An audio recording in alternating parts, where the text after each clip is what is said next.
Welcome to Building My Legacy podcast. This podcast is designed for leaders and entrepreneurs who want to leave a legacy and will provide strategies that focus upon key elements for legacy creation, determining your desired impact and its benefit, increasing your legacy's reach by engaging key stakeholders, planning, prioritizing, and executing. Here's your host, Dr. Lois Sonstegard. Welcome, everybody, to today's Building My Legacy podcast. I have with me today Shayne Hillier and Matt Cramer. They are marketing and real estate people. So a nice blend of two disciplines that are rather important for any of our success in business, at least the marketing. And then there's many of you who are looking for what's next in your life, and real estate may be part of that. They also have a real estate marketing and conversion academy. So important. The whole concept of marketing conversion is certainly important today as we do more and more things online. So having said that, Shayne and Matt, how did the two of you get together, and what is it that you do that you would like the audience to know about?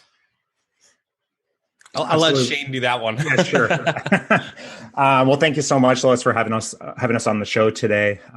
We appreciate it. So Matt and I, we go back maybe 3 years ago. It was kind of interesting as well. I mean, I was starting up a new business. I'd grown it to a significant size, and it was focused specifically on helping real estate agents, real estate brokers grow their businesses from a marketing standpoint. And as we're doing this, I start realizing that the conversion side, essentially, when you're generating new customers, new leads, prospects, one of the big challenges that we were running into was that these customers were having a hard time to take a cold audience or cold leads and then convert those into actual customers, and at the end of the day, a transaction which generates them their revenues. So I ended up building a team to help me convert those. So cold callers and inside sales agents. And I was having a hard time with that. Matt comes from a real estate background, built a huge team.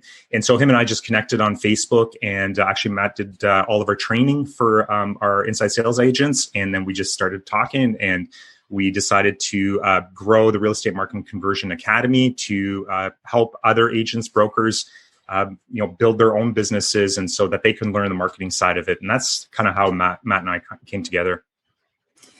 You know, what's interesting is that you use the internet to connect and to establish the relationship. And I think that is such a new way of people to form collaborative partnerships. And yet I think it's going to emerge more and more as we go down the road, especially coming out of our COVID world. So tell me, where did you meet online? How did you begin to determine that you were the right candidates for establishing this academy together? Because collaboration partnerships require a certain amount of trust. So how did you go about doing that? Well, we started slow, right? We basically had started talking from a Facebook group that we were both a part of. We started talking back and forth about, real estate and about lead conversion. I was helping Shayne with his team to help their numbers basically improve. And as we were talking, we decided, we're talking so often, let's put a Facebook group together, like our own Facebook group that we run. And so we started that, and we started adding some people to it, and it started growing. And we were basically just putting out all sorts of information of what we were experiencing, what we were going through, what was working, what was not working. And people were attracted to that. So they started coming in and joining the group and engaging with us. And Shayne and I were still talking. Basically every Thursday night, my wife was going out to karaoke with her friends. And I think, Shayne, you said your wife was typically doing showings and whatnot. And so we ended up on the phone on Thursday nights. And I'm like, what if we just turn this into a live stream in the group? And so we did that. And we started live streaming in the group, talking about, whatever we were having those conversations on. And as we did that, we built more of a relationship, built more trust. And somewhere down the road, I forget exactly where it was, but we decided like, let's put out some training, right? Because we have a lot of people coming to us asking questions all the time. A lot of them are the same questions over and over. Let's put out some training. And we started with one small project, and that went really well. And we did it again, and that went really well.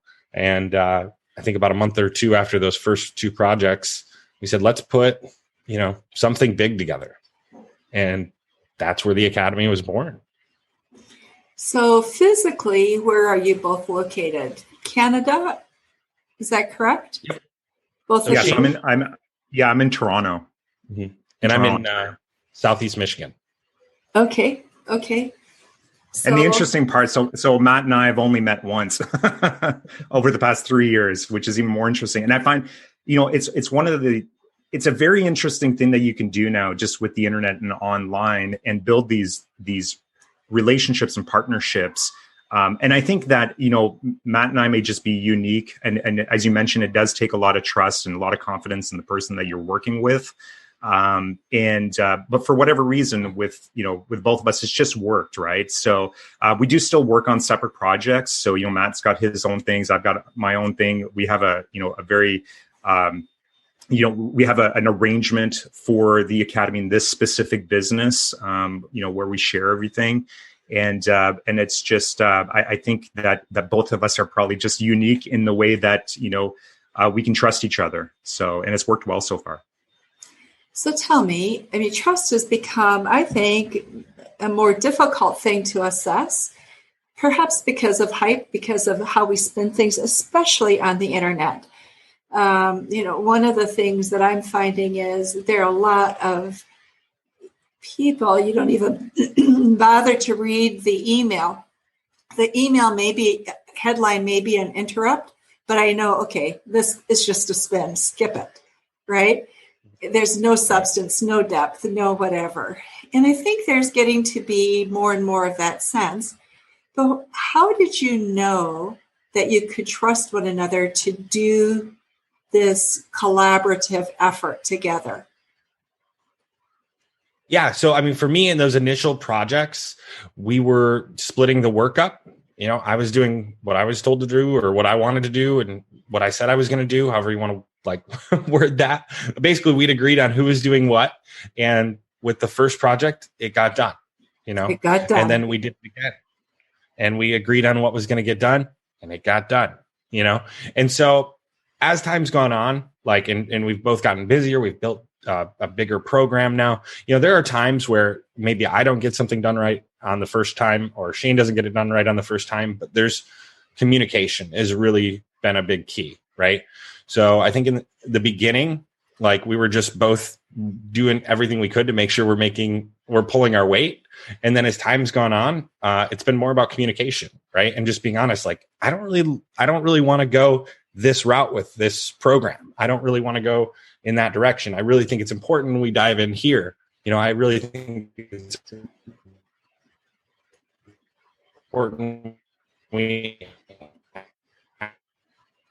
add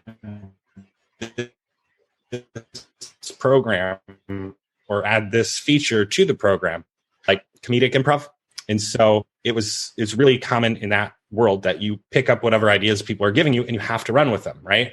And so I think that's something that comes into business as well, is when somebody's bringing you an idea, just because you don't like it initially doesn't mean you can just shut it down. You got to hear it out. You've got to see, okay, what does this look like? Well, if we do this, then what else happens? What are the different steps with all of that? If that makes sense. Yeah. How about for you, Shayne? Yeah, I think that, so I've worked with a lot of partners, and just over the years, and more than I can count. And it's challenging. It's really, really hard, to work with partners. And I think that really starts with you, so, one of the things that working with Matt, what I told myself was that I need to make sure that I don't I hear him out, right? Like it's about me and it's not about Matt. So I need to set different expectations for myself. I need to be able to, make sure that I listen to him and that, if he has an idea, then I have to review that idea. And then, again, it comes back with me, right? So my expectation working with Matt, if he's not getting things done, and because I want, it's a selfish reason, right? If Matt's not doing something that I want, then I need to reset my expectations about what he can do and what he can't do. And then, just go ahead and either if he's not doing something that I want to implement it, then I need to implement it or figure out why he's not doing it. So the partnership with Matt's been a really, really good one compared to everything else that I've done in my life. And I think it's just because I've reset my expectations about what the partnership needs to look like and what my partners need to do. So part of what I'm hearing from both of you is clarity of communication. You've gotten really clear about what it is that you want and don't want for yourself, so you can bring that back and openly talk about it. Is that correct?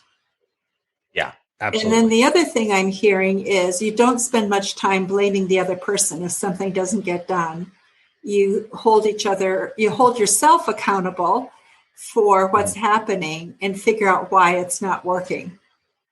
Yeah, absolutely. And there's been times where we've gone to do something and then, maybe I'm not doing something or Shayne's not doing something. And we go back and we're like, okay, look, we said we wanted to do this, but, either of us or neither of us or whatever it is hasn't pushed this forward. Do we really want to do it? Or did it just seem like a good idea at the time? And we'll reassess. Because sometimes there are, great ideas that you come up with at 10 o'clock at night while you're, having a glass of wine and talking together. So next day or 2 weeks later, it's like, well, maybe that wasn't the greatest idea. And that's why we haven't gone into it or dove into it with full commitment. So, that clarity, the expectations, and really just clear communication. So I want to just shift a little bit for a moment and talk about lead generation and conversion, because that's really what your academy is about for real estate people. And really, lead generation and conversion is important in any discipline, any industry, any field, right? And it is the number one thing I hear everybody struggle with. I just can't get the leads I need. I just can't convert them into a client. So tell me, what are your keys? How have you boiled this down so that people can implement and be successful? Because you've grown companies, 200 million in terms of closed volume for real estate professionals, 2019 alone. Matt, you did 50 million.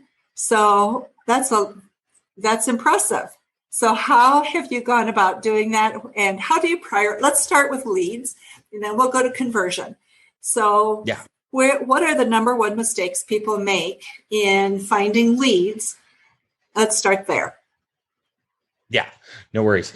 So as far as finding leads goes, your leads are out there, right? You really have to define what your audience is, who you're trying to reach. And for us working in real estate, we know that we're looking for home buyers and home sellers, right? And so basically we have ads and whatnot that we put out. We send those out in front of the people. That's where that 50 million is from, those 50 million impressions that people have seen those. They see those, they click those, they enter their information and become a lead. From there, it's just the beginning, right? This is just somebody raising their hand. That's all of that is. A lot of people look at a lead and they think, oh, cool, I'm going to close that. Well, maybe, but maybe that's not the one you're going to close, right? They're just people. Each lead is a person. It's not just a name and a number. It's an actual person who has a life, and they have problems, and they have things that are going great, and they have, things they have to overcome to buy a house or to sell a house. And maybe that's financial, and maybe it's time commitment. Maybe it's, you never know. There's so many things that a lead is. It's not just a lead. And so once you acquire the lead, now starts the conversion piece, right? You have to communicate with them. You have to get in touch with them. People expect instant results. Especially the person who has just put their information in to find out more about a specific house or a type of home or a new construction offer, whatever it is. They expect really quick responses.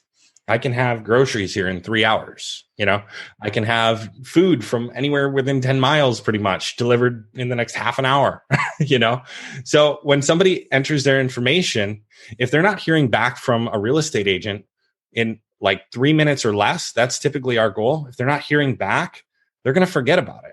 Not only that, but on Facebook, the moment that they become a lead for you, Facebook recognizes that that person's interested in the offer that you put out. And so anybody else who's also putting out ads and offers is now going to start seeing that lead come into their funnel, or that lead is at least going to see their ads, and they may enter into other funnels or other people's databases.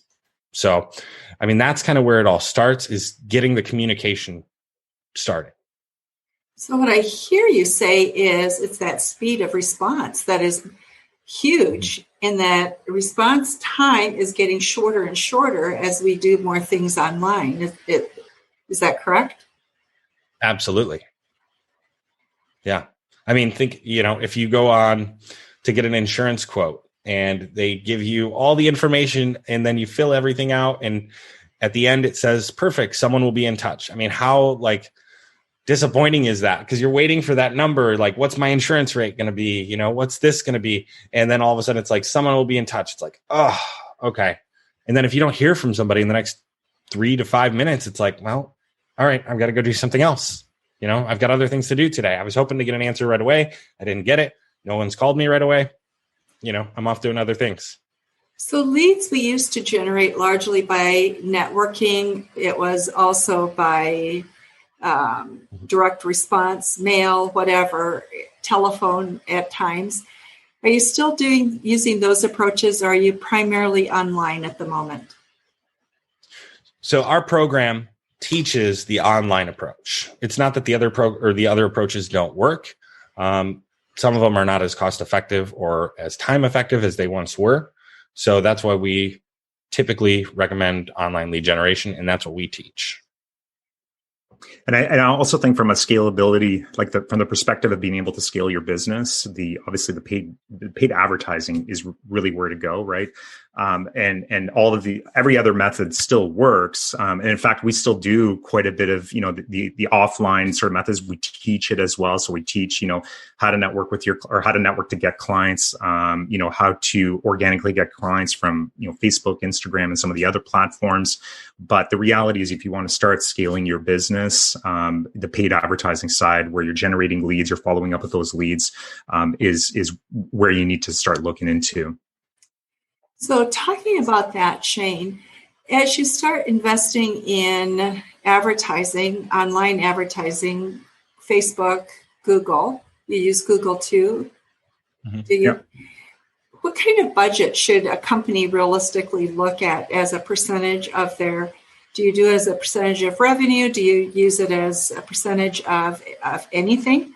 Or how do you determine what that budget size should be? Well, I think so. The way we do it, and this, of course, because we're working in the real estate industry, it's going to be different than a lot of other industries. The lifetime value of the customers are typically, are very large compared to, another type of business. So what we typically do is we have calculators that calculate the actual return on the investment, right? So if I'm going to put this amount of money into my online advertising, and that's going to be my budget, and we use, industry standard conversion rates, then we can look at, okay, if I'm spending this amount of money, so whether it's $1,000 to generate, 100 prospects, how many of those prospects are going to convert, and what is the average lifetime value of one of those customers, right? Because then we can identify, well, is it worth it or not? And the other reason why we do this is because it gets really exciting. The numbers, like when you start understanding your numbers, it starts to get really exciting and starts to make a lot more sense than just blindly going out and saying, you know what, I've got an extra $5,000 this month. I'm going to dump it into paid ads, right? So instead of doing that, start looking at, okay, what's that $5,000 going to turn into? And then you can start, measuring those KPIs, and you can start measuring the ROI. And it's just a little bit more, it just gives you a better overall picture and sets the right expectations at the same time.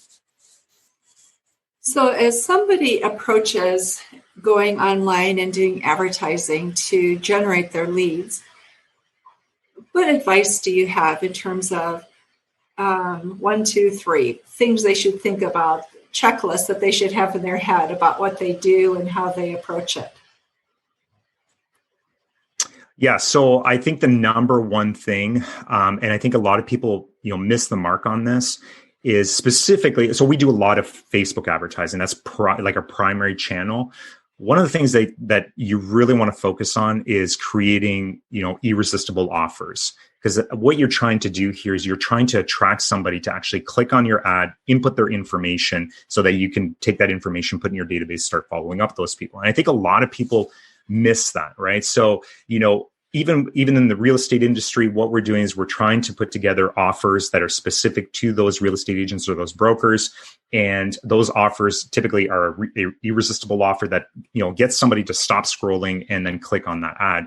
And so that's, definitely one of the things that I would suggest for anybody is to, really look at what your offer is and then try to build an offer that somebody just can't say no to.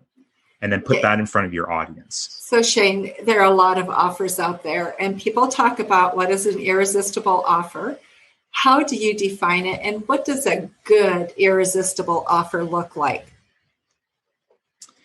Well, I think the easiest way to get an irresistible offer is to survey your existing customer base so you can understand what they're looking for. And if you do that, then there's a lot of information that you can pull from that. And then the other part of it too is, and this is the beauty of online marketing, is that unlike, billboards and newspapers and just sort of the traditional marketing, with online marketing, you can change things instantly, right? So you can allocate a budget to a specific type of campaign that you want to run. And then if that's not working, you can switch it up almost immediately without any additional costs other than the advertising you've already spent, right? So one of the things that we see a lot, especially in the real estate industry, is that, people will spend $300 and then essentially blame the platform. And it's like, this doesn't work. I'm moving on to something else. Well, that $300 actually worked. It worked to tell you that whatever you put together didn't work, right? That was your testing phase. So try something new. And a lot of people, I think that's a big mistake that people make, is they don't keep trying, right? And they don't keep testing out the offers. But the easiest way to put together an irresistible offer is essentially survey your existing client base, figure out what they're looking for and what they want, why they came to you, and then put an offer together for a new audience and ask your customers, if I were to put this in front of you, would you buy this? And then you can just start testing it. Matt might have some other ideas, but that's essentially what we did. Yeah, no, I mean, that's exactly it. If you get the words that they're giving you, describing their pain and what they want to solve it, and then you say it back in those words, it's pretty hard to resist. And you see this a lot in other, in all kinds of industries. I mean, the term loss leader, I mean, has been used forever, right? We used to do this, like years ago. I worked for a furniture store, and we took out the back page of our local newspaper, and the entire back page was all lost leaders. And of course, the idea is that, somebody sees a lost leader, that's the irresistible offer, and they're attracted by that. So they come into the store, and the whole point of getting them into the store is to not let them buy the lost leaders, is to upgrade them into something else that is more profitable, right? And so the same idea and the same methodology should be used for online advertising, is that you put your lost leaders out there into the market. And then when you capture that your prospects' information, now you're trying to get them into something else, right? So with your entrepreneurial academy for real estate, your marketing conversion academy, who is it? Real estate comes to you. It's real estate agents. Is that correct? So it could be real estate agents. The other one that is probably our primary client who comes to us for the academy is somebody who's starting an online marketing business. They want to start a digital marketing agency where basically they're going to provide services to real estate agents. There's a lot of different services you could provide to different types of people out there, but this is specifically niche down, whatever you want to say, to providing this service for real estate agents and building a business around that. Got it. So you've done a marvelous job of capturing that market.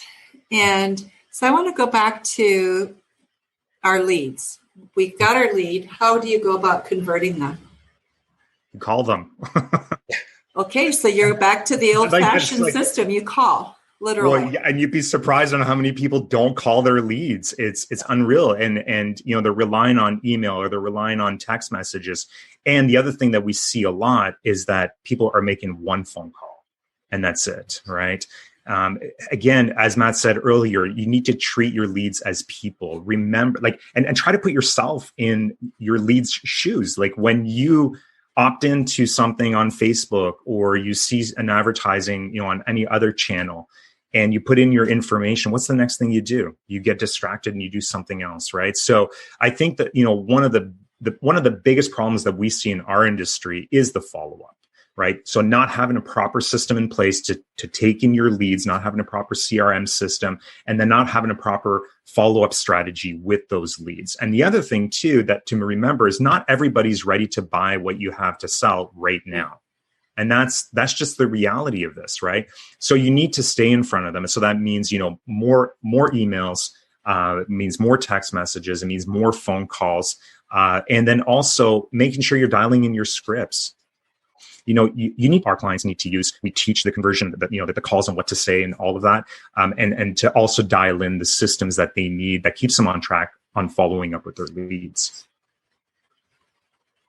Okay, our time is almost up. What have we omitted in this discussion that you think is really important for people to know so that they can be successful? And then we're going to also include information about you and your academy and show notes. Yeah, go ahead. I'm sorry, you froze there, so we missed all that. Oh, okay. Sorry about that. So no worries. What is it that we've missed in our discussion that you would like people to know about, and that would pick up the phone or get them to email you and ask for further information? What is it we've missed? I don't think we've really missed very much. We've I think the only so I think that maybe the only thing is that if a lot of people are looking to get into the online industry, right? The number one thing I wanted to do is I didn't want to go to an office anymore. I wanted to find something that I can do online and or even just as a side hustle, right? I mean, there's a lot of opportunity out there that, and this is probably one of the greatest times anybody can actually start a business with very, very little cost. So if the real estate industry is appealing to you, and if you're looking to start an online business, this is exactly what we do. We teach people how to start an agency, a marketing agency, to work specifically in the real estate industry. Or if you're somebody that's looking to get into the real estate industry, we teach real estate agents how to generate their own prospects and how to follow up with those prospects to grow their businesses. So we'd be happy to answer any questions about that. You can reach us online on Facebook through either our groups or just, messaging us directly on Facebook. And we're always happy to, talk to people about this. Super. You, Matt, anything we've missed that you think we need to have covered? The only thing I would say is if you guys have more questions and you want to kind of see a training that we put together that explains this kind of in depth, we do have a training available. I believe you said you're going to put the link in the show notes. Otherwise, it's go.remcacademy.com. Super. So we'll have that in the show notes so people can get in contact with you. Perfect. And thank you so much for being with us. And thank you for being with us on Building My Legacy podcast. We appreciate your listening to us and appreciate any feedback that you might have for us as well. So have a wonderful day. You've been listening to Building My Legacy podcast with Dr. Lois Sonstegard. To book your appointment with Dr. Sonstegard, visit www.buildtomorrow.com.